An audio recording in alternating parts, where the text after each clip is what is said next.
Mmiliki wa restaurant alikuwa anawapa mafundi wote kutoka Home msosi wa bure kila siku, yani ukiwa fundi usiwaze kuhusu sehemu ya kula babake, utakula pale. Swala tu wewe upo live hapo site, na alikuwa anafanya hivyo kwa miaka 3 mfululizo. Ila kuna siku moja hivi mtoto wake alikuwa anaolewa, kwa kama amefunga mgawa kwa siku kama 3. Sasa ile siku anayofungua bana likaa limewaka balaa. Jamaa akawa anamfokea mzee kwamba sasa kwa nini kutuambia kwamba unaenda kwenye harusi, sijui umesababisha watu watujaa lunch siku 3 kudadadade. Mzee akabaki jamaa akasema umezingua mkali, yani unakosa hata utu mzee, yani umepata viela kidogo naanza kutuona kama sisi mafundi hatuna maana, si ndio? Mzee akasema fucking bwana, nilibandika tangazo pale mlangoni, kama hujaliona mimi sijui bana, ila tangazo hili hapa. Jamaa akawa anakaza fufu bana kwamba bana hiyo harusi ya mtoto wako sijui sisi hatusikani nayo bana, yani sisi tukose msosi kisa kisherehe cha mwanao sijui. Hayo umefunga hapa upiki kusema hata basi njoeni mje mle kwenye sherehe hizi siku 3 ambazo nitakuwa sijafungua restaurant, hata mwaliko hujatupa kudadadeki, yani sijui hata ulikuwa unategemea nini mzee. Mzee akasema katesh, yani sijawahi kufikiria kama watu niliowasaidia mnakuja kunibadilikia kama hivi black hell. Kumbe miaka 3 iliyopita mzee alimuonaga mshikaji akiwa yupo nje ya mgahawa anakula ugali peke yake bila mboga wazee. Akawa amemkaribisha mpaka ndani ya mgahawa na akawa amempa msosi bure kabisa. Jamaa akasema lakini sipo peke yangu boss, tupo wengi, yani tupo wengi. Mzee akasema mimi nitawapatia lunch ya bure, yani nyie wote mtakuwa mnakuja hapa kula chakula cha mchana bure kabisa bana. Homie you one top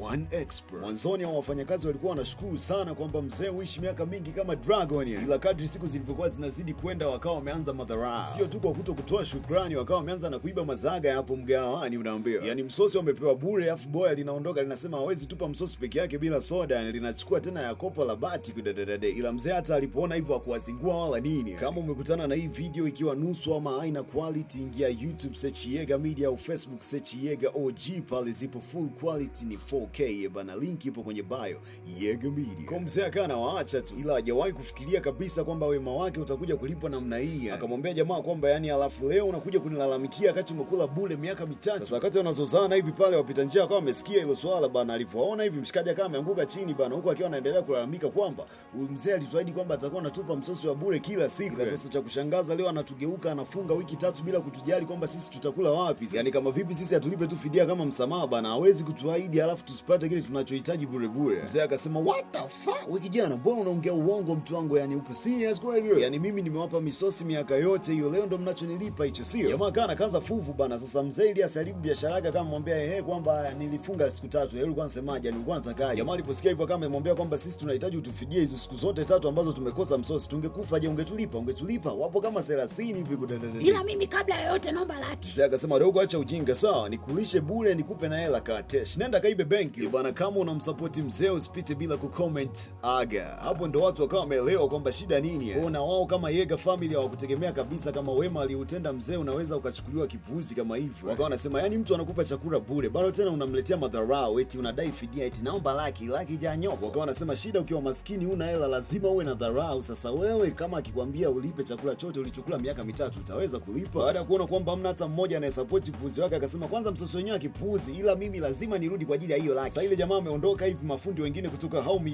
akawa anaingia bana. Kabla hata mzaji aelezea kwamba kwa nini alifunga zile siku 3, akaanza bana achana na sababu zako bana, hizo sisi hazituhusu, wewe leta msosi bana, watu tuna kazi zetu za kufanya sawa. Walipomaliza kula wakawa bado wanaiba zile soda.